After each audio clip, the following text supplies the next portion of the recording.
Welcome, guys, to How the Frack We Got Here, a show that takes the news and events of the week and try to make sense out of it all. I'm your host, the most Will Buchanan, and on this show, we simply are all about the facts. There are plenty of news stations out there that simply want to do anything short but inform you. Here at How the Frack We Got Here, that's all we believe in. We go up to the left, we go up to the right, we go up to the middle of independence, we go after all sides because there's more than one side of a story to everything. And you need to know it all in order to actually formulate your own opinion. And that's what we try to do here at How the Frack We Got Here. Thanks for listening, and hold on. It's going to be fun. All right, guys. Today's date, September 20th, 2023. This is How the Frack We Got Here. I'm your host, the most Will Buchanan on the Frack We Got Here. We do take the events of the week and try to make sense of it all. Before we get started, guys, let you know that we are a news podcast. We do try to get our sources from the most reputable places, from award-winning journalism that actually does its homework. We don't do sensationalism news like Fox News, Newsmax, or whatever extreme left or extreme right news you may get your news from. That being said, we do try to watch our language. Sometimes words do fly. At the same time, there may be things that might be shown that might be too intense for younger viewers, so viewer discretion is advised. Aside from that, welcome. So, how do we start this? Well, I think we might as well start with the biggest elephant in the room, the strike. I would be honestly remiss if we didn't talk about the strike. We know it's already went into effect. The strike I'm talking about is the United Auto Workers going against the big three, Ford, GM, and Stellantis. At this point, we are now day 4 going into day 5. And as we can pretty much tell the next couple of clips, nothing has changed. United Auto Workers strike against Ford, General Motors, and Stellantis. Stellantis is the international company that owns Jeep, Ram, and Chrysler. And while bargaining tasks are ongoing, there are no clear signs that this strike will end anytime soon. There are currently 12,700 workers across 3 assembly plants in 3 states on strike. The UAW says it could announce walkouts at additional plants soon, and these strikes could soon go international. Unifor, the union that represents auto workers up north in Canada, is preparing to go on strike against Ford as early as midnight this evening. Unifor's president told CNN over the weekend that the two sides are far apart. I want to bring in Tony Toddy, president of UAW Local 14 in Toledo, Ohio. He represents the GM facility that was on strike in 2019 that could possibly shut down again in the current strike. Thanks so much for joining us, Tony. You oversee about 5,000 members, 1,400 of which are active, currently working at this facility, and they're on the job right now. How are they feeling right now? Do they want to go on strike? Are they excited? Are they anxious? Are they worried? What's the emotion there? Thanks for having me, Jake. They're a little anxious. We've been through there before. We've done it, and nobody's excited to go on strike once you've been on strike recently. But we're prepared. That's the thing about President Fain's strategy. Every single Big 3 local was prepared to go on strike. We tried to calm them down and let them know that we weren't going to, just because, when you take us down, you're going to take a lot of General Motors down. So we're waiting to see what the next phase looks like. But we're showing support to our crosstown union family over at Local 12. We just had a caravan of people go over yesterday to show them the support that they showed us back in 2019. How long was your facility on strike for in 2019, and how did that impact the community? It was 40 days, and facilities such as ours, we have a major impact on the community if we're down. You look at the tax revenue, police, fire, rescue, local businesses that we normally go to every single day when we're going to work and leaving, they all took a hit, and it's a major impact to the local economy. And Local 12 and the Jeep workers have 6,000 members there, so it's an even larger hit on the local community right now. The union wants a 40% wage increase over 4 years. Is that the only acceptable deal? I know that's the starting position, but is the union willing to come down from that? Well, we'll see at the table, but it's much more than just the pay, right? We're structurally broken from the bankruptcy deal that we're still working under.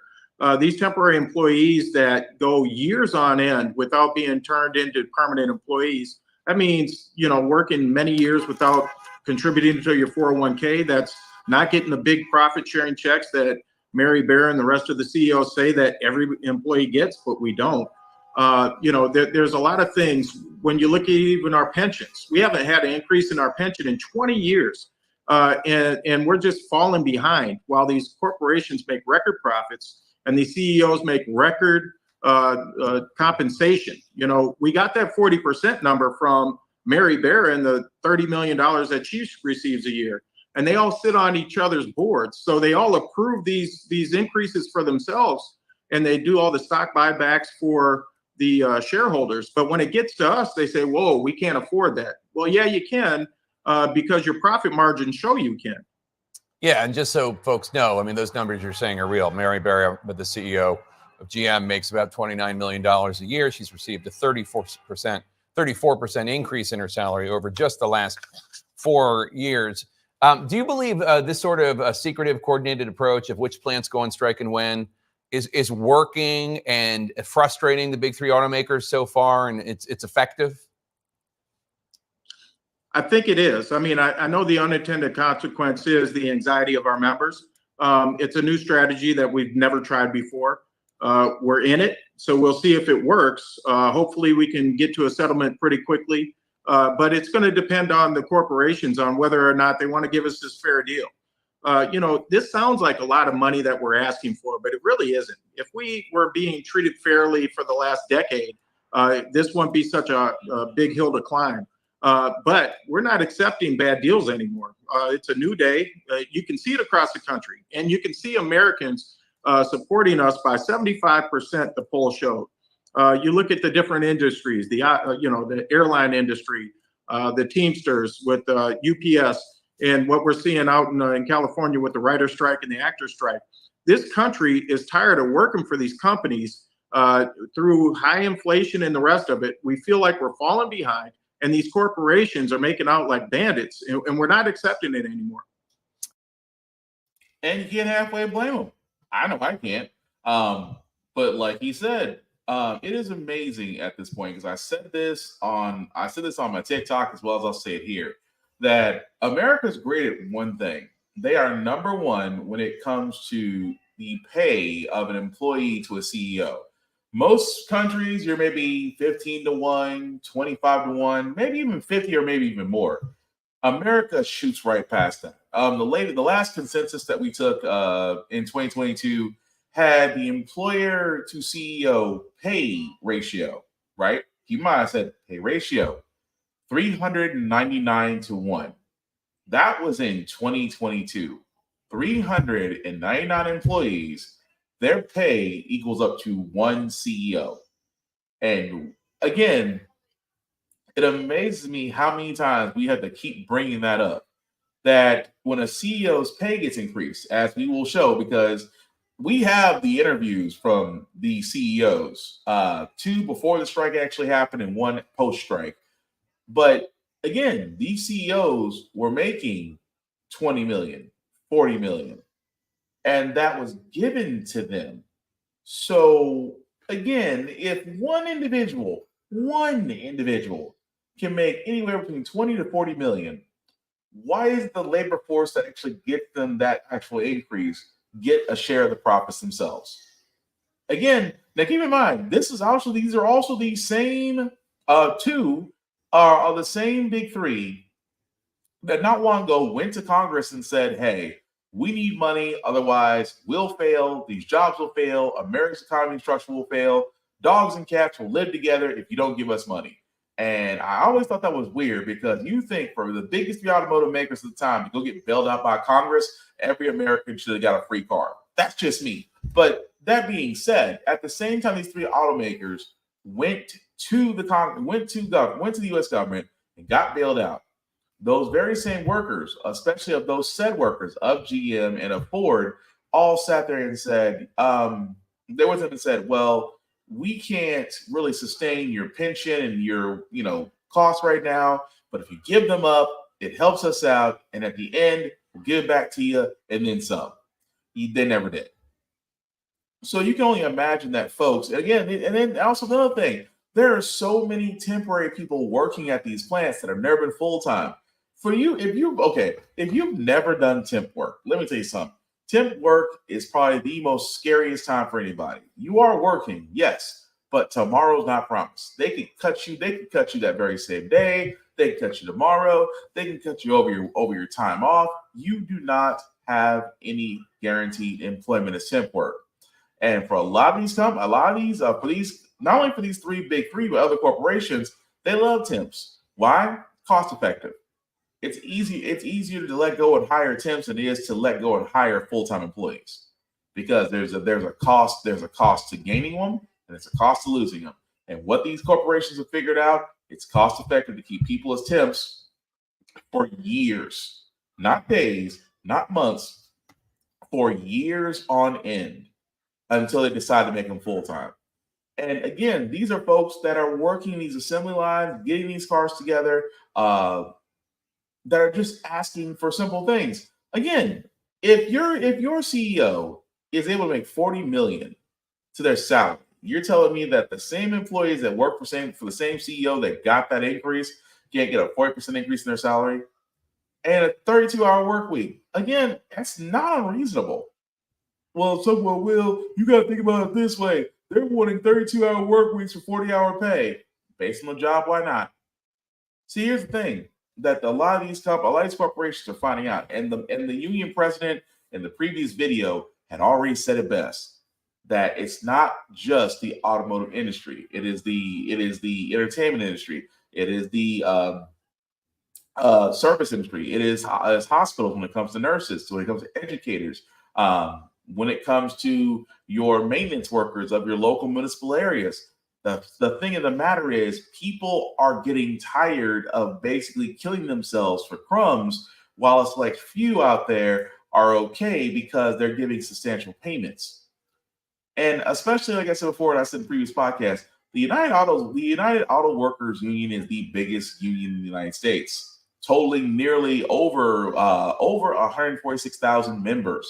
And right now, what the UAW has done is actually done what they call strategic striking, which means that in some factories they did strike, but not all. Because again, if you do strike as a whole with these companies, a lot of progress is going to get halted. And these corporations operate off the fear that people, if they don't lose their job, people who don't work, they don't get paid, they lose everything, they're out in the street. Corporations feed off of that. But imagine, if you will, if every automotive worker decided that tomorrow they don't want to go to work. You have empty factories with management scrambling. And that's the power of a union. That's why I keep telling folks, unions matter. Unions have gotten people so many things. Even if you've never been in a union, the fact that a union was able to get you 40-hour work weeks, paid time off, sick leave, parental leave up to a certain point. We don't really get the parental leave we should be getting. But without these things were all gained from unions. I keep telling people, and I'll keep saying this again, never bargain with a corporation by yourself. Your voice is not enough. But in a union, they cannot ignore you because they did not plan for everybody to walk off the job that day. Now, again, switching gears for just 1 second, because they were talking about, as you probably heard in the last video, that they were also looking at Canada. Canada has their own United Labor Force, United Auto Workers called Unifor. And here's what I find interesting, right? Because in the U.S., they're panicking right now because of strike. However, in Canada, not so much. They actually have a tentative deal going on right now with Unifor to avoid a strike. Because, again, you don't want the U.S. and Canada deciding to go on a strike, which at this point, they quickly got in a tentative agreement. Now, it's not made in stone yet with its 5,000 union members, but right now it's enough to avoid a strike. Keep in mind, I say for now. But unfortunately, there's no specifics of the tentative agreement. But again, could you imagine the U.S. and Canada both striking the automotive centers? Which I can go into a whole other thing about the fact that car lots and dealerships are already having a hard enough time trying to sell overpriced cars, banks not actually giving loans, and things of that nature. But could you imagine the fact of the matter that inventory just goes kaput? it would basically be what happened during June and July, where car prices just took an enormous spike. But I digress. The fact that they kept Canada off the radar long enough. But again, it's tentative. Still may take a while to get there. However, there's also another person that decided that he has an answer for the automotive strikes, and it's everybody's favorite Uncle Tom, Mr. Senator Tim Scott, the lone black man of the conservative caucus, has decided that he's going to look back in history to every conservative's dream god of a president, Ronald Reagan. Yes, it is stupid. Yes, you shouldn't be surprised. Republican presidential candidate Tim Scott, he was asked today by a voter about how he would respond to the strike. Ronald Reagan gave us a great example when federal employees decided they were going to strike. He said, you strike, you're fired. Simple concept to me. To the extent that we could use that once again, absolutely. If you strike, you're fired. Yes. If you strike, you should be fired. That's what Tim Scott said. I looked to Ronald Reagan. You know what? They kill me. Because you know what Ronald Reagan did?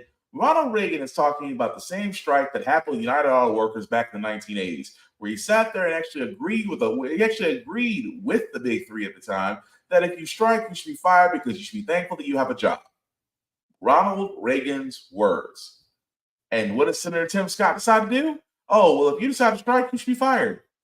Great way to show Americans they can exercise their rights as Americans by you pretty much acting like a dictator. And this man is wondering why he's behind in the polls. Not because he's a black man trying to win an all-white party, but again, stupidity because of what he says. And we shouldn't be surprised by that. Because some politicians only go about who they got paid for. But again, I can go to whole Citizens United, but we ain't got that kind of time. Just know that for him, in his case, he's doing anything he can to remain relevant because he is still getting beat out by a soon-to-be convict who has yet to actually do anything on his campaign trail. I'm just saying. But speaking of this, guys, like I said before, the CEOs are interesting. And I said this before because we're about to go through two of the CEOs. We do have the CEO for Ford, Jim Farley. Yes, if you're wondering, he is related to Chris Farley. And of course, the General Motors CEO, who's in hot water just because of what she said. And then we have the CEO of Stellantis. Now, I'm going to try to make these interviews as quickly as short as possible. But I want you to notice there's a key thing that they all say in all their interviews. Here's Ford up first. Thank you so much, Mr. Farley, for joining us. We'll get to the talks in a moment, but first, Ford will be unveiling the 2024 Ford F-150 tonight ahead of the Detroit Auto Show. Tell us a bit about that and what it means for your company. Well, the F-150 is the most popular vehicle in America for 41 years and the most popular truck for 46 years. On revenue alone, it's larger than the entire size of Starbucks or Netflix. So it's a huge business for not just Ford, but our economy. I think we're going to end the tailgate wars with a very creative solution. Our hybrid F-150 can power your house for 7 days and get better fuel economy too.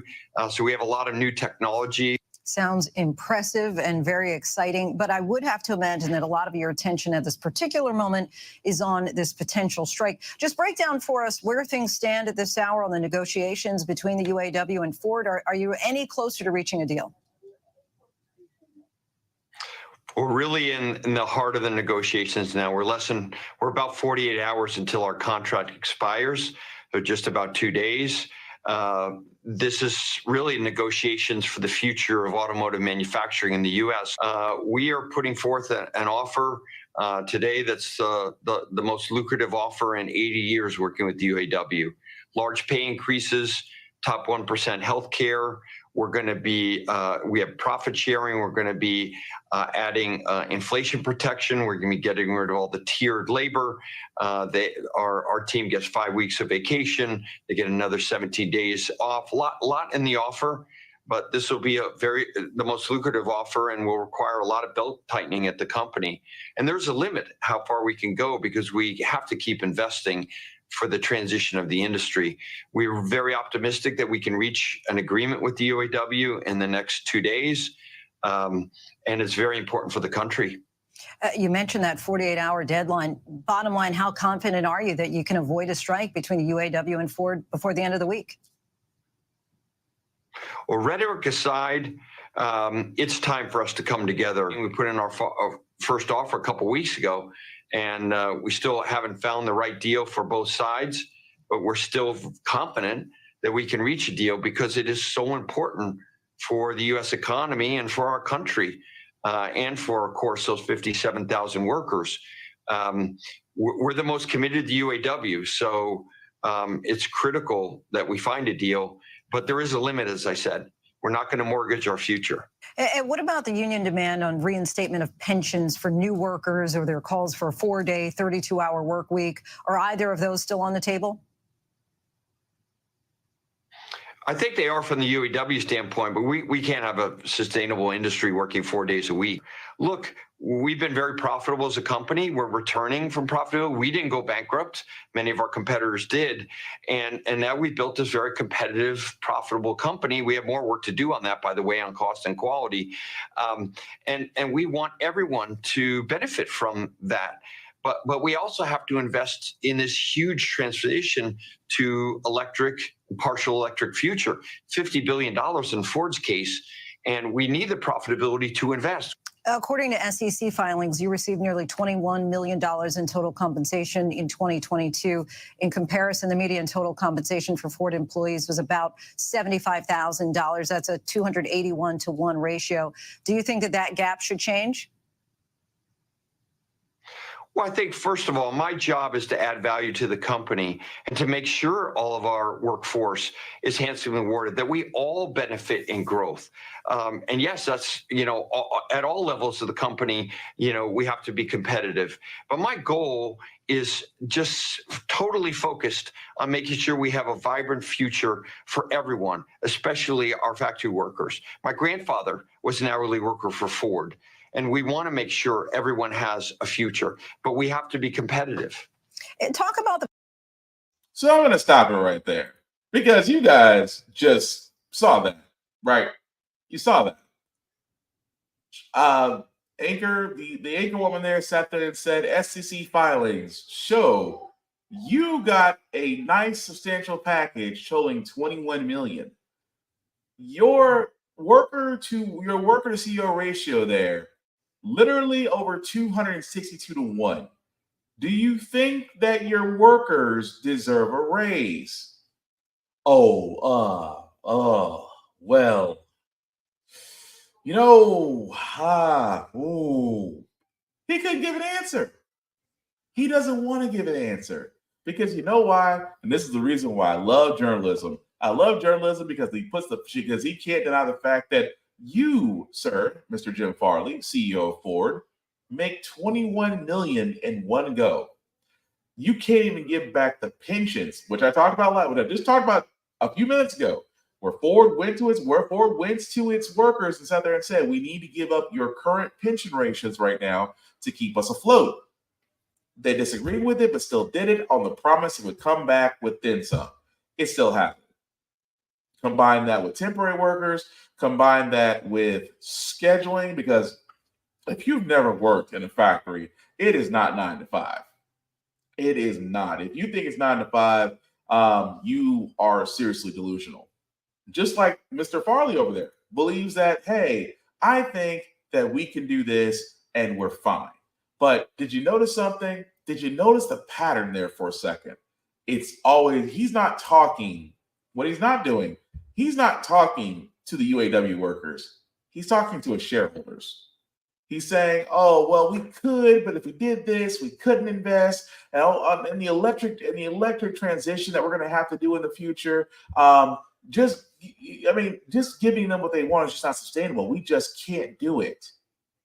When obviously, if they can find $21 million to pay one guy, yeah, you can do it. Because again, as I keep saying with these corporations, even in a pandemic setting like we are right, even in a post-pandemic setting like we are in right now, they're still making a profit. Go to the stock market for Ford, for GM, for Stellantis. They're not taking hits; they're gaining. So, the simple fact of the matter is, what Jim Farley was doing in that scenario was not talking to the viewers like you and me. He's talking to his shareholders that we're going to stand strong. We're going to get these people back on the line, and we're not going to give them the 40% pay increase, which they can do. We're not going to give them a 32-hour work week, which they can do. We're not going to give them back the same pension investing ratings that we had 20 years ago, but you can. See, the one thing about corporations, and I'm going to point this out, especially with the next guy, they always do the same thing. They invest in the company, but will never invest in their workers, because God forbid, if someone working asks for a pay increase, you just hear the buttholes tighten up faster than the walls do. But anyway, here's the CEO Mark Stewart from Stellantis. When they ask him, all I'm going to say is rinse and repeat. Hey, Joe. Mark Stewart, COO of Stellantis, joining us from the headquarters here in Auburn Hills. Where do things stand right now with negotiations? Well, as we came up last week, contract expiration, we've got 2 plants that are out at the moment. We put together a very compelling offer last week, which was not accepted, including a 20% wage, 21% cumulative over the period, provisions for cost of living adjustments, some great provisioning and enhancements to our 401k plan, and maintaining our awesome benefits of just Diamond Star, top 2% of the nation, 100% coverage, Phil. So where are we today? We're back at the table. We're working. Our subcommittees and the UAW subcommittees are diligently working every day to resolve issues, and we're looking forward to getting this resolved. But you've heard Sean Fain. He said your last offer is a no-go. And as far as he's considered, they've got to amp up the pressure on you as well as Ford and General Motors. What are you expecting come Friday at noon? I think that in the coming days, we'll continue to sit at the table, work through things, try to find the common ground, and work super diligently in good faith to find that common ground. And I hope we're able to do that by Friday. Do you think there's possibility of more strikes? Are you preparing for more strikes? Yeah, we have our contingency plans that were in place that executed and the contract expired. So our key focus, Phil, is making sure we've got our customers covered to the best of our ability on the front end of a sale, on the Mopar service side, if somebody has a service need as well. So we're really making sure we're being careful. Let's talk about Mopar. Sure. That's at the heart of you guys saying we want to downsize our footprint in North America, make it more efficient. You've got 18 facilities. You want to eliminate a number of those. And then there's Belvidere, your idled assembly plant outside of Rockford, Illinois. How much do you want to bring down that footprint? And their complaint is, look, you're gonna squeeze us out of jobs. Yeah. So first and foremost, and we were very clear with the union, very transparent, this is not about job reduction. There is zero job change in the proposal we have towards those 18 factories, PDC, Part Distribution Center. It's really about modernizing those. A lot of those are quite older. They're in the wrong location in terms of our ability to get to the customers faster, and we want to invest in those. And some of the locations then are not the right ones, but zero changes to the jobs across Mopar. As well as part of our 2038 plan, zero carbon footprint, net zero carbon footprint, is to shrink our space, right? We get more efficient every year. We want to reduce that carbon footprint and do our part for the environment. Will Belvidere be a manufacturing facility again? So on the Belvidere side, we offered a very great solution prior to contract expiration last week that would in fact take care of preserving the jobs in Belvidere for the life of the contract. But it may not be manufacturing. We're not giving the details of that. That's at the table of discussions with them. But what we will share is it was to take care to make sure those 1,200 folks who want to come back to Belvidere, there are jobs available, very good jobs available for them. But we'll back to the table discussing that because that was something prior to the negotiation ending. You brought up your contingency plan. You've got more inventory than your competitors, and you've got the parts to support that. How long do you expect this to go? I mean, obviously, you don't want to sit here and say, well, we don't have the cars or the trucks to sell, but you've done that. But how long in your heart do you believe this strike likely goes? We are hoping it gets resolved super quickly, which is why we're at the table, subcommittees at the table yesterday, today, continuing through the week. We were down at Solidarity House yesterday. And again, we want to resolve it quickly, Phil. But in terms of the inventory there, you've got that inventory pretty extensive, correct? We wanted to make sure that we've got our customers covered through this whole process. It's important that we take care of our folks internally. It's important that we take care of our customers externally, Phil. So we're doing the right things. Mark Stewart. Again, it's the same thing. It is literally the same thing. Oh, well, we're still at the negotiating table.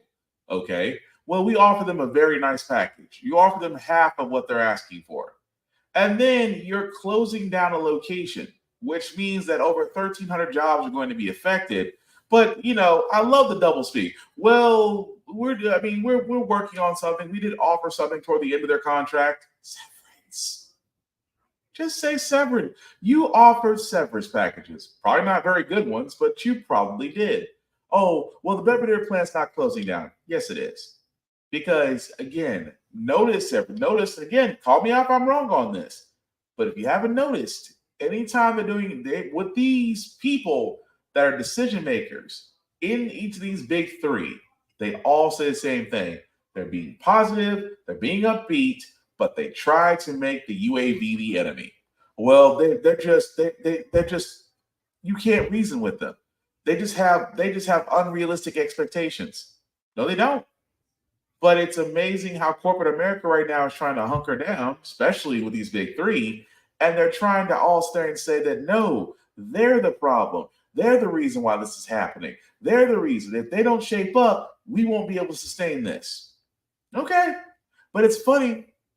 I said rinse and repeat.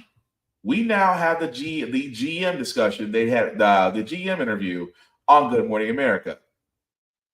Tell me when I'm telling lies if it doesn't sound like the exact same interview we just watched 2 times already. On our top story, the United Auto Workers going on strike, taking unprecedented action against all big 3 automakers at once. Joining us now is Mary Barr, the CEO of General Motors. Mrs. Barr, thank you so much for joining us. And you are in the midst of a strike, and you at GM, you said your final offer for what was called unprecedented. It was a raise of 20% over the life of the contract, including 10% in the first year. Were you surprised the union rejected it? And is that offer still on the table? Well, it's great to be here today. And, as we look at the situation we're in, I'm extremely disappointed and frustrated that we're on strike, because when you talk about the offer that you just reviewed, the offer is still on the table. And it's a very strong offer, not only from a gross wage perspective, the 20% that compounds to 21% over the life of agreement, but also maintaining world-class healthcare and job security because of the allocations we've made to all of these plants. They have product and components to continue to build. So disappointed where we're at, but the deal is still on the table, and we're still at the table ready and waiting to negotiate to get people back to work. And the union's asking for 40% hike in wages, which it says matches the pay increases that you and your fellow big 3 CEOs received over the last 4 years. The union said this workers' salaries went up just 6% over that same time period. Is that accurate and fair? Well, I don't know where the 40% came from. I will tell you from an executive compensation perspective, 92% of my compensation is based on performance.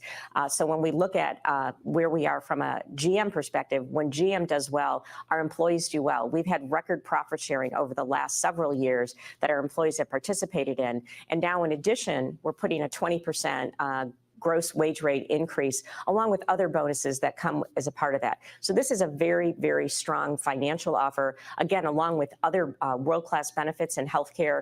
And the fact, and I think what our employees is most important to them is job security. And that's important when we're in the middle of a transformation from internal combustion engine vehicles to electric vehicles, and also a very competitive industry. Yeah, which is a big transformation to go to EV. And, last year, the company's adjusted earnings before interest and tax was a record $14.5 billion. You talked about profit sharing, but profit sharing with your workers was just $500 million. They say you can afford to pay them more. So what's your response to that? Well, again, each of our employees got over $12,750 from a profit sharing perspective. I think that's significant. But from a profit perspective, everybody has to understand the profits that General Motors makes, we reinvest in the business, we reinvest in our people to put new products, because having products that people want to buy is the way that we keep all of our assembly plants running. So we've been investing in our people, in our facilities, to make sure we have a strong portfolio so we maintain the leadership position we have in this country. General Motors sells more vehicles than anyone else. And you talked about your transformation over from to EVs, from combustion, but that's another concern among union members because they're concerned that those cars may require fewer workers to build. Well, at General Motors, I know there's a lot of people who are making different assumptions or statements about the transition from EV to AV. One of the things that General Motors has done, though, because we want to make sure we take all of our employees along with us in this transformation, is we developed power units internally, and we're now allocating them to the plants that build today's internal combustion engine vehicles. So we have a very concentrated plan that we've worked on for several years now to make sure that we have work for all of our employees as we make this transformation. You know, our employees are very talented. The work that they did through COVID, the work and how they managed the semiconductor shortage and supply chain challenges we still see today, they're world class. And in fact, for the last 2 years, General Motors has been recognized as having industry-leading quality by J.D. Powers. That's a result of the talented team that we have on the manufacturing floor. Yeah, and I can say they definitely are talented and they're the best at what they do. But it's not just GM that's affected. UAW is doing something it's never done before, striking at all 3 major automakers at the same time. But it said it's only going to walk out of select plants. So how will that impact your business? And will it keep you from will it be able to keep operations running? Will you be able to keep them running? Well, right now, the plant that is on strike is our Wentzville plant, and they build the Chevrolet Colorado and the GMC Canyon. These are brand new mid-sized trucks that are doing very well in the marketplace, as well as our cargo van that is also in strong demand as well. So, you know, this can have an impact in a matter of days, but right now, our other plants are running. Will you be back at the bargaining table today? We're there now. We're ready and want to get back to it. We want to problem solve. We want to get people back to work as quickly as possible. Well, we hope that that is the case and that it happens. Well, again, I can't keep this up all day. You just heard from all three CEOs, all saw the same. Upbeat, positive. Oh, it's not a problem. We can still keep going regardless. They're just being unreasonable. We've given them a great package. We've given them profit sharing. We've given them a substantial raise. I mean, it's 20%. You can get by with 20%. Don't worry about the $29 million I made this year and received a 34% increase over the last 4 years I've been CEO. Don't worry about that. Do you see how they sound? And again, it's funny how they always turn around and say, well, especially in the, Mary Barra's case. Well, I don't know where this 40% is coming from. I don't know where this 40% increase is coming from. Well, because you literally made $29 million this year and received a 34% increase over the last 4 years. So I wonder where that number 40%, I wonder where that 40% came from, because if you were able to get 34% over the last 4 years, then a 40% increase in pay for employers, your employers, can't be that unrealistic. And it's always funny when they try to say, well, it's over. And I know a lot of people are going to say, well, it's over the part of the over the limit of the contract. And I really want to quickly go over that. That doesn't mean it's increasing now. That means over the contract. So again, say their collective bargaining agreement is for the next 10 years. Then over the next 10 years, their pay increase will increase up to 21% by that 10th year. So again, the whole idea of the pay increase, it's not immediate, it's over the contract, is bullshit. It really is. And at the same time, the fact that they're not talking about bringing back the pensions that they once had, the pension rates, investments, it's always this whole thing of we're investing in our workers. Well, if you were, you'd be paying them. Well, what about the EV transition? Again, you'll have credits galore because of the fact that the U.S. government is pushing toward electric vehicles and are giving tax breaks to corporations to do that. So the money is there. At the same time, I really, honestly, I really, really wish that those CEOs, those two CEOs and one CEO would all say the same thing. We don't want to pay them. Because why? We got ours, we're taken care of. Why should we care about them? And that's what it is. They don't care. These CEOs and one COO have the ability right now to come to sit there and say, you know what, guys, we'll give you your 40% pay increase. We'll give you your 3-day, we'll give you your 32-hour work weeks. We will give you back the pensions at the rates that you once had them at, plus interest. We will give you all these things. But understand, if we do this, we'll take a hit. It's the old cheeseburger. You know what it is? For those who don't remember, it's the old McDonald's cheeseburger angle. You know, if we raise the wages of those that work at McDonald's, the cheeseburger will be $5. The cheeseburger will go from $1 to $5. That's the lie they tell themselves. That's the lie. Because you haven't noticed, pay has barely went up at fast food joints, $15. And guess what? It is no longer cheap it's no longer cheap at McDonald's now. And it's not because of the fact they're paying more. It's the fact that greed and capitalism has taken over to a point to where companies still have to get record high profits by any means necessary. So again, I am with the strike. I am with the United Auto Workers Union. You know what? If it takes shutting down their plants to get their attention, then do it. Then we'll see how much of an asset these CEOs really are. I'm just saying. But moving right along, guys, from one story to another. Again, this story is about as old as time, and we really shouldn't be surprised the word government and shutdown are being echoed in the same sentence once again. And the clock is ticking on a potential government shutdown. Congress has less than 2 weeks to pass bills that keep the government running.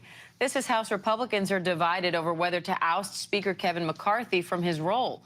Let's bring in ABC's Jay O'Brien on Capitol Hill for more. Jay, you are a busy man this week, so let's start with this potential shutdown. A group of House Republicans have put a short-term funding bill on the table. So what's the latest on that? Yeah, shortest explanation I can give here, Diane. They have 12 days to fund the government before funding expires and there is a government shutdown. They can't pass government funding likely within that window. So Congress has got to do a temporary measure, kick the can down the road, keep the doors open in the federal government until a certain period while they can work out the broader funding discussion. And so last night, overnight, House Republicans, two factions in the House Republican Conference, came to agreement on a temporary funding measure that has a lot of partisan Republican red meat in it as well. And even that is not likely to pass the Senate, but there's a question of if it would even pass the Republican-controlled House. There are 10 Republicans right now in the House, at least 10, who have said they're not going to vote for this CR, this continuing resolution, to keep the doors of the federal government open. They can only afford Kevin McCarthy to lose 4. That's why when our cameras caught up with him this morning, he was unsure if a CR would pass. Here's what he said. It's a good thing I love a challenge. So every day is going to be a challenge. We got a long week. We're not September 30th yet, but the one thing I'll tell everybody, I've never seen anybody win a shutdown. You only put the power in the hands of the administration. We just have to get together, figure it out, and move forward. Good thing I love a challenge. This is going to be a challenge, is how he began those remarks there. Again, as you said, the clock is ticking. There's not a lot of consensus in the Republican conference as to whether or not this CR could pass. And even if it does pass the House, there is virtually no possibility in which that passes a Democrat-controlled Senate and gets signed by the president. So the reality is there's still a lot of work that needs to be done up here on Capitol Hill in order to avoid a government shutdown by the end of the month. All right. Jay, Republican Congresswoman Nancy Mace says everything's on the table in this funding battle. But she also says she expects a shutdown. So what are the next steps? Well, right now, if there isn't some kind of a deal between Republicans and Democrats in the two chambers of Congress, you're hurtling towards a shutdown. And the reason why is somewhat of a little bit of what I described, is you've got to pass some kind of stopgap funding measure to keep the doors open in the House and in the Senate and then the president has got to sign it. So there's got to be bipartisan agreement on the measures in that CR. Right now, the one that Republicans agreed to last night has big cuts to federal spending, except for defense, the VA, and the Department of Homeland Security, but it also has got hardline immigration stances in it. So it's likely dead on arrival in the Senate. So there's got to be more of a deal to be done to avoid a government shutdown. And we might as well be honest, there's probably going to be a government shutdown. Only because you have the House. Again, I keep pointing this out. Listen, when the GOP took the House, I sat there and said, but look, if you expected anything but productivity for the GOP, you're not going to get it. I mean, keep in mind, this is the same GOP that had to vote in Kevin McCarthy 15 times to get him to be House Speaker. This is the same GOP that sat there and said when they got voted in that their number one mission was to impeach President Biden. Sound familiar? That they wanted to impeach, that they wanted to go after the DOJ because they felt the DOJ and the FBI were weaponized against their leader, Trump. And what have they done? They've turned around and subpoenaed the Attorney General Merrick Garland. They have turned around and subpoenaed the director of the FBI. We should not be surprised at this point that now, as we're coming up, we're not too far off from a possible government shutdown at the end of the month. That again, you have Democrats and Republicans trying to figure out how to keep Congress running. Well, here's the problem. The fact of the matter is just that Republicans want spending cuts to basically working people. You know, it's funny what they always said, don't cut the defense, don't cut the VA, and don't cut the Department of Homeland Security. Wait, what? The VA I get. If anything, the VA should get more spending. Defense gets a blank check. Every fiscal budget, the U.S. Department of Defense gets a blank check. This is the same Department of Defense that has failed every audit because it can't even account for a penny. But they get a blank check. And Department of Homeland Security, I'm going to be honest, to me it's like the Space Force. Why are you here? Really and truly, why are you here? And somehow, some way, how come you haven't been disbanded as of yet? Because this is the problem with it. Republicans will say Democrats spend too much. Democrats will say Republicans cut way too much to the point to where we're surprised everything's still running. You are not going to get a bipartisan bill. Good luck. It's amazing how many times it's been said, well, there needs to be a bipartisan bill that everybody can live with. Not when you have Democrats who are just ready to try to do their best to resolve the issue of what Dorito did 4 years ago versus a GOP GOP-controlled House that is too busy trying to figure out if they want to impeach Biden or get rid of Kevin McCarthy. Good luck, because at this point, I always sit there and said, government shutdowns never affect politicians. They never do. Their pay still goes through. Their healthcare still works. All that still works. You know what government shutdowns affects? Those that are using government services. Those that use Medicare and Medicaid. Those that use food stamps. Those that use TANF or things of that nature. Those that use SNAP benefits. Those that have daycare through government subsidiaries.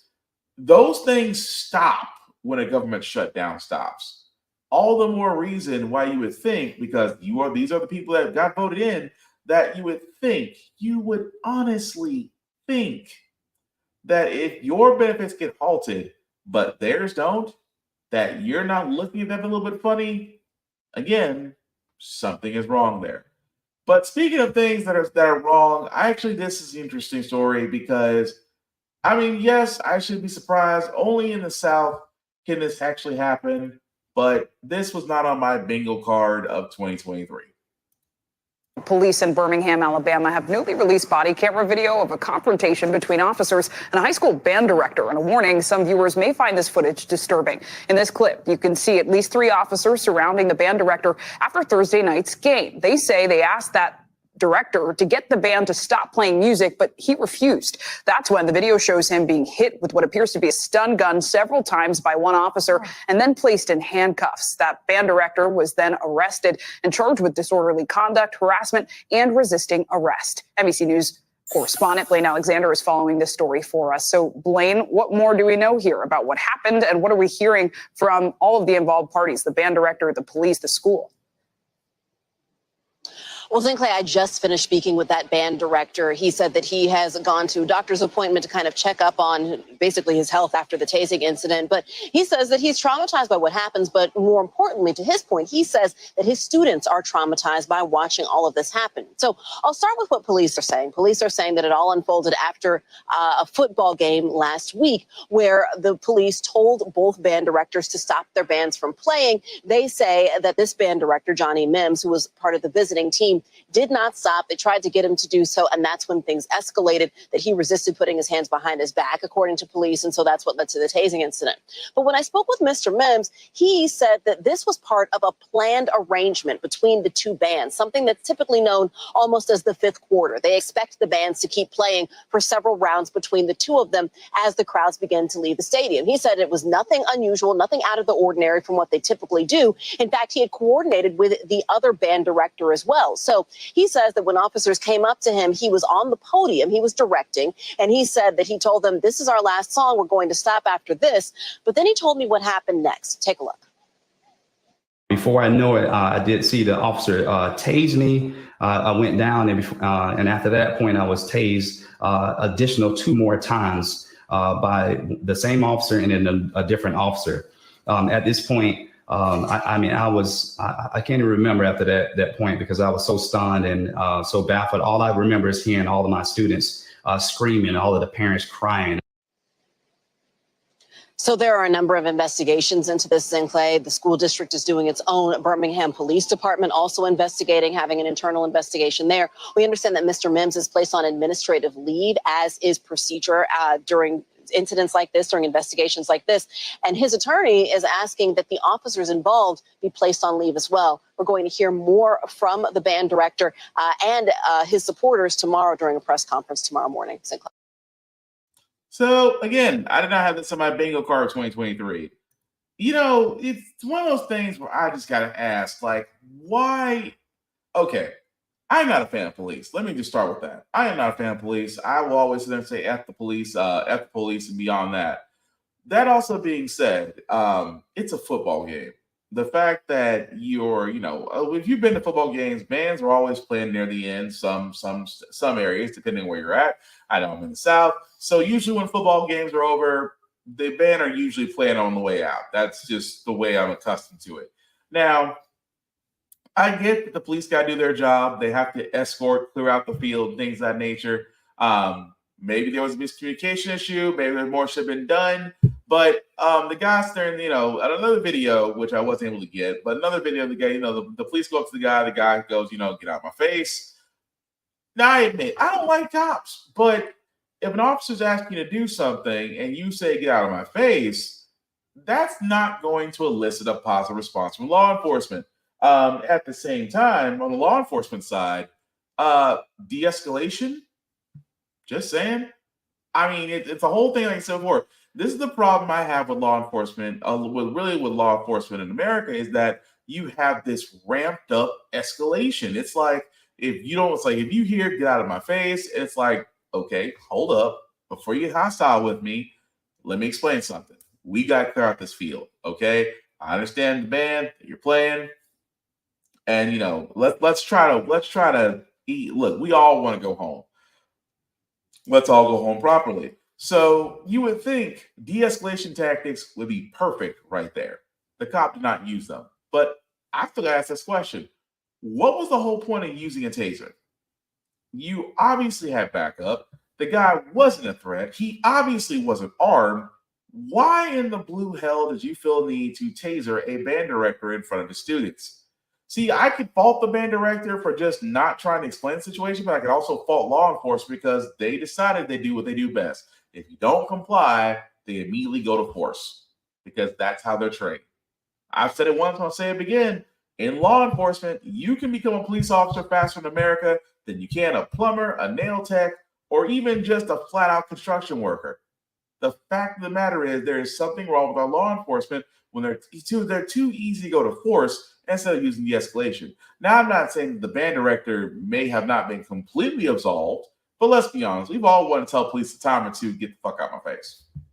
We've all been inclined to do that. But we're going to follow that story as it goes along. The only thing I can sit there and fault the police officers for is the fact that, again, you use force when you didn't have to. Sometimes a little bit of honey goes a long way than trying to use shit. That's all I'm pointing. That's all I'm pointing out. But another story which actually hits close to home because yours truly does have locks. The fact that we have the Crown Act in place and schools want us to have these white boy bowl cut haircuts so freaking bad to the point to where they'll suspend a kid just because of his hair. Again, not on my bingo card of 2023. Texas school is once again in the spotlight for penalizing a student over his natural hair. We're going to fight this fight. Daryl George's mother says the 17-year-old has been punished for more than 2 weeks, held in school suspension because of his dreadlocks, which the school claims violates the dress code. The suspension was handed down just as the so-called Crown Act took effect in Texas. The law bans discrimination based on hair texture or hairstyles associated with race. CROWN stands for Creating an Open and Respectful World for Natural Hair. Barbers Hill Independent School District says its dress code is not in conflict with the Crown Act and that protective hairstyles are permitted but must comply with the dress and grooming code, which states male students' hair will not extend at any time below the eyebrows or below the earlobes. Because of his hair, they said that when let down, his hair is below his eyebrows, which they never seen his hair let down because, as you can see from pictures, from all the pictures, his hair is always up. So they just basically picking with my child. In 2020, another student at the same school was banned from graduation over his locks. He sued and helped spur the movement to get the Crown Act passed. Experts say the Crown Act can be vague in some areas, and while hair length is not mentioned, it could be implied. Length could be a way to discriminate against certain hairstyles without being openly discriminatory. He's going to go to school every day. He's going to go to school in dress code, not violating a dress code. It's one of those we shouldn't be surprised situations. Like I said, I got locks. I love my locks. Would not change them for the world. But it is amazing, and I say this all the time, and look, I'll stand on it. I just think that white people just have a fascination with hairstyles that they cannot get. I'm going to be dead honest. And, I think it's an obsession. I think it's an obsession when it comes to black people's hair that white people just have an issue with it, that you can't replicate it or do it, so what do? You make it forbidden in education. As if hair has ever been a problem for black kids going through school. Not the fact that, we've been disenfranchised, literally left at a disadvantage. Certain things are taken away from us, but you're worried about our goddamn hair? That's what you're worried about? Again, this is the part where I have this issue with it. It's one of those things to where, why in the blue are you worried about my child's hair when you should be worried about my child's education? That's what you're there for. You're not there to actually sit there and play beautician. Because again, locks are beautiful.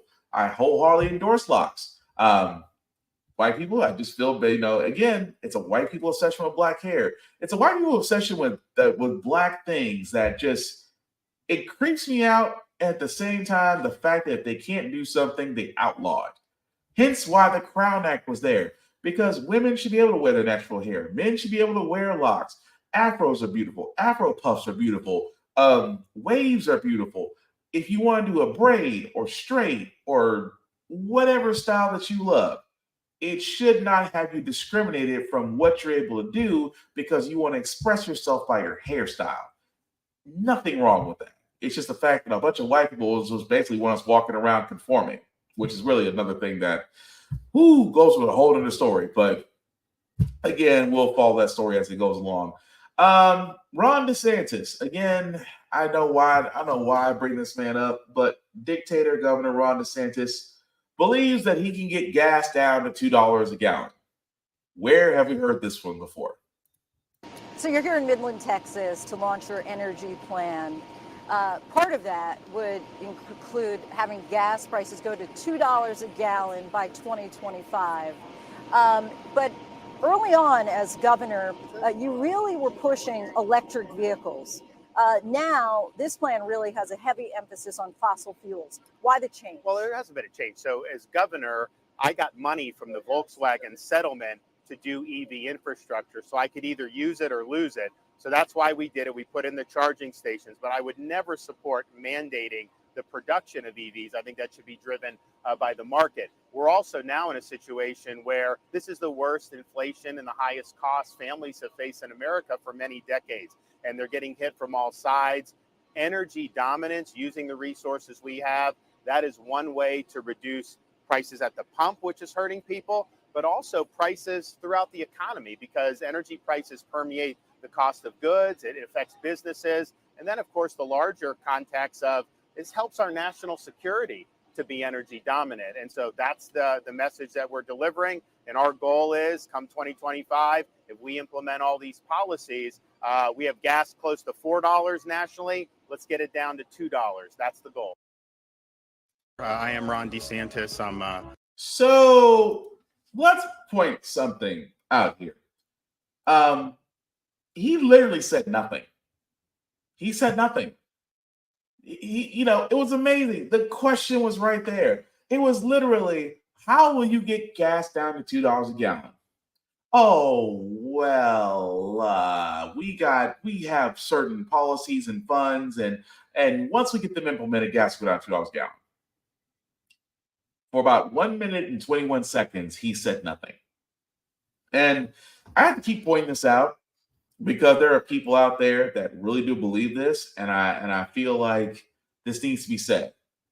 Whether you're the governor of Florida or the president of the United States, you do not control gas prices.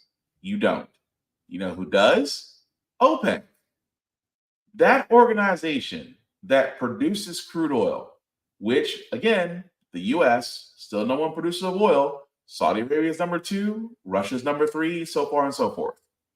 But those companies, BP, Shell, Exxon, I can keep going down the list, they control the cost of crude oil.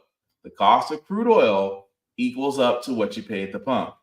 If there is a disruption, or say, for instance, you have hurricanes that hit oil refineries off the coast, therefore production is going to be slowed down in some areas, which drives the cost of crude oil up, which basically increases prices at the gas pump.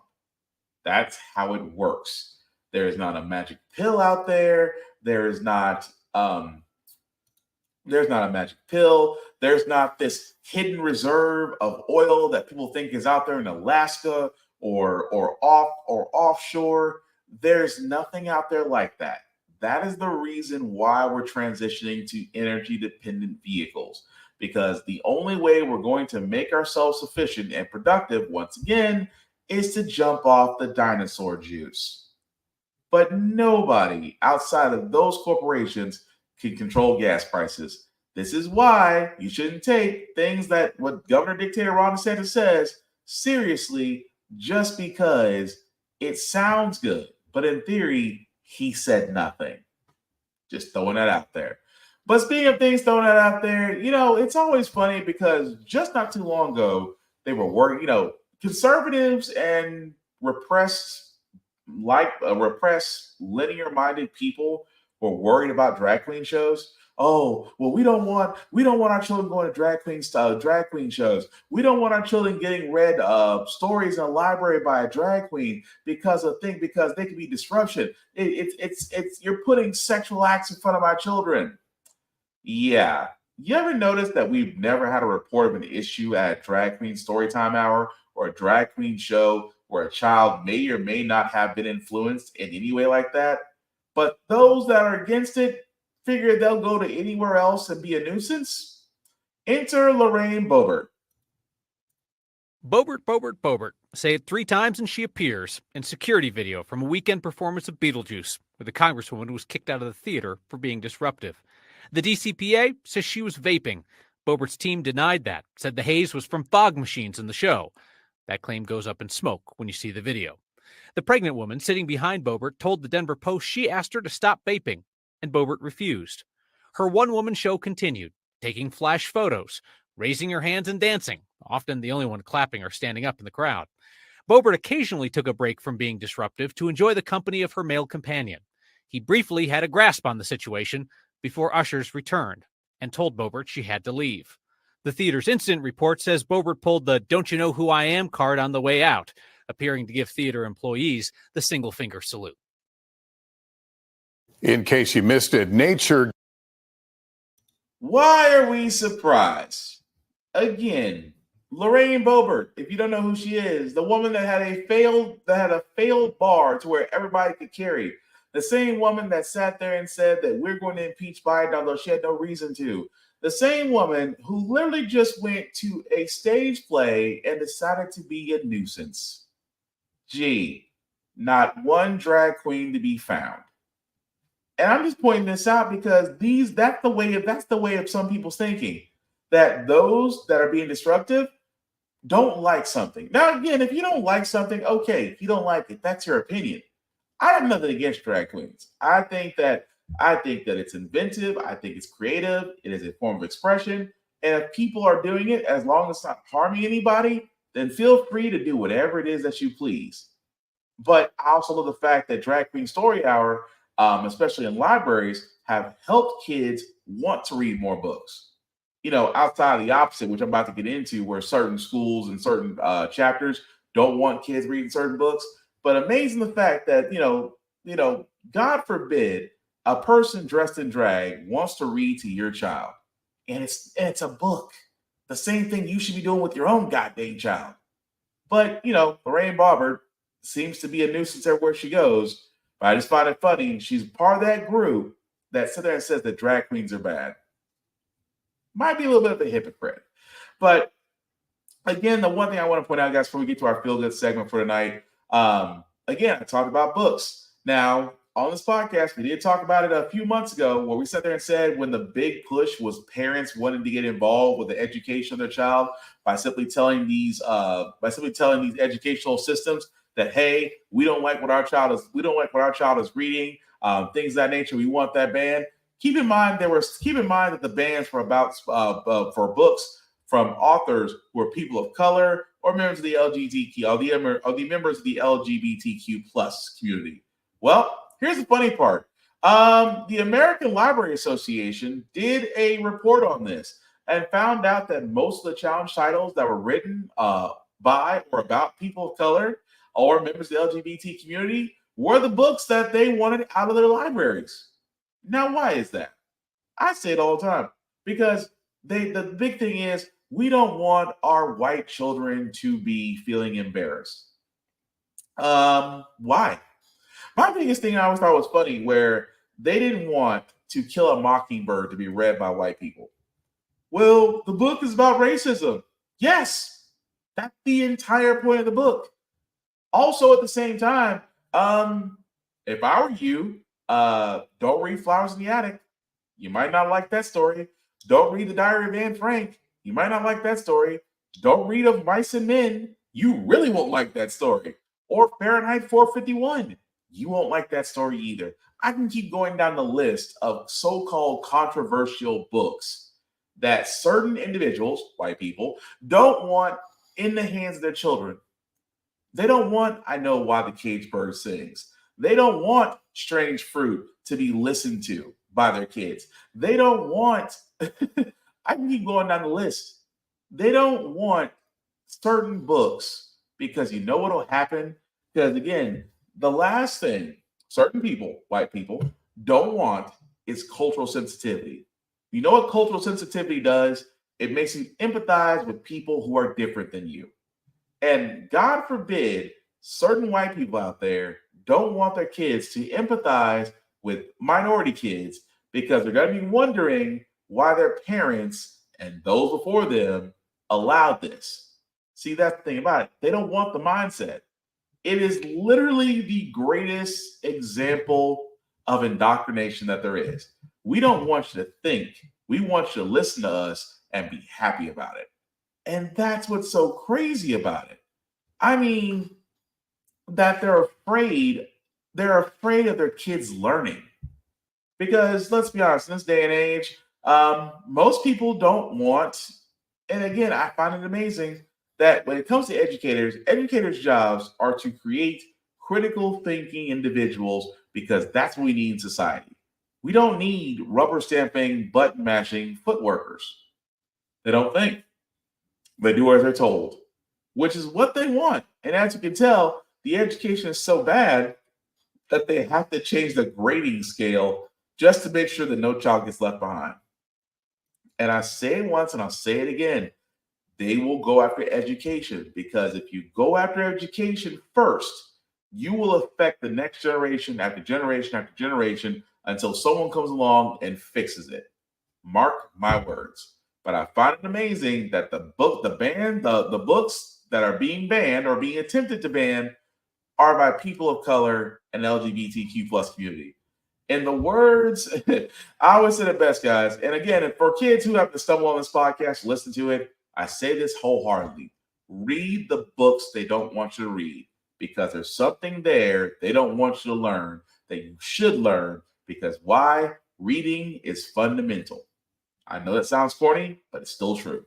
But moving along, guys, we're going to get on to our feel-good segment because usually when I have the Frack we got here, we usually cover a lot of things that are doom and gloom. Sometimes they use faith humanity, but hey, it's Wednesday, hump day. Tomorrow is Friday, which is Thursday, and we will leave you guys out with some good vibrations. I believe this will definitely be it because it's the American dream.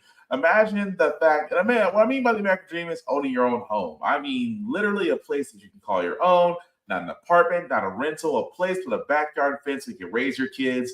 And the kids' expression on their new home is priceless.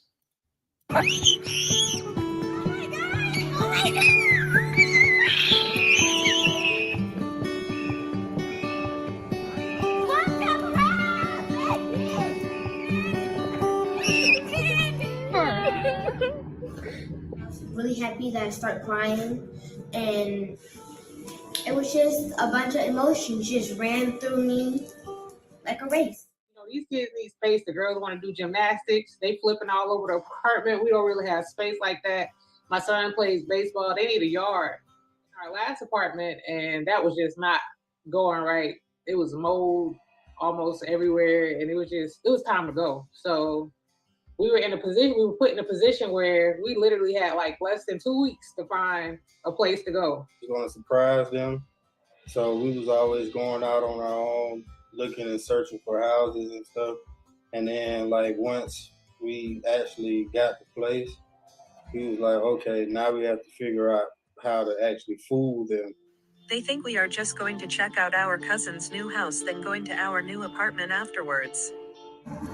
Oh my God!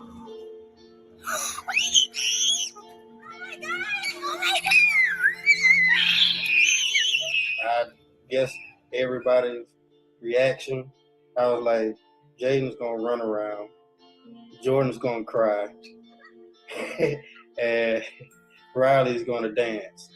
So I was happy and I was emotional because I was the one in my family begging for a two-story house more than anything.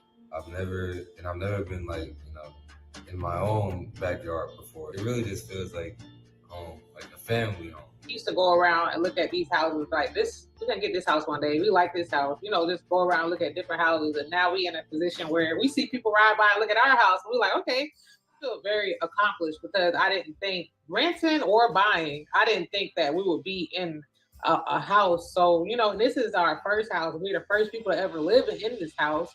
So all of that to me is just at the top of my accomplishment list. I don't think I've ever felt this type of high about life before. Like I being a veteran and having PTSD and going through the things I went through, like it's very easy for me to get depressed. But since I've been here, like I haven't really felt so hard on myself, so hard about life. So it's like a big, maybe this is what I needed. It's like a big weight off my shoulders.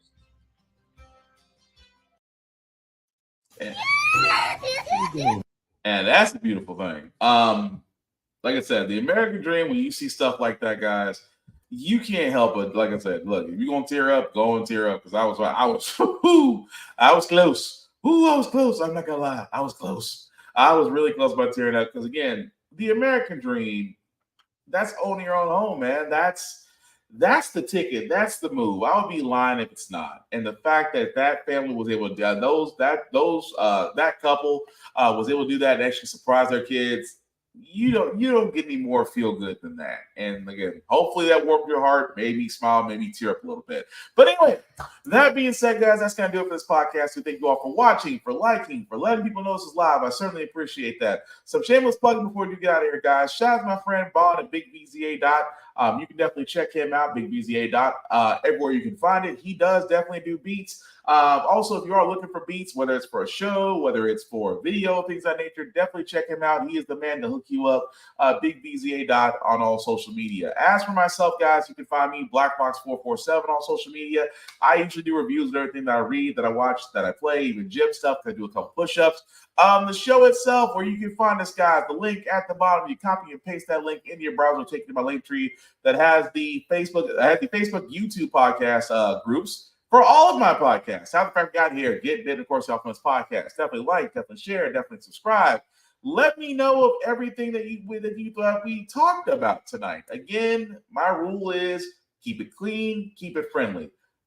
We are going to agree to disagree. But again, this isn't Fox News. We're not trying to burn somebody's head in. Let the facts do the talking at the same time.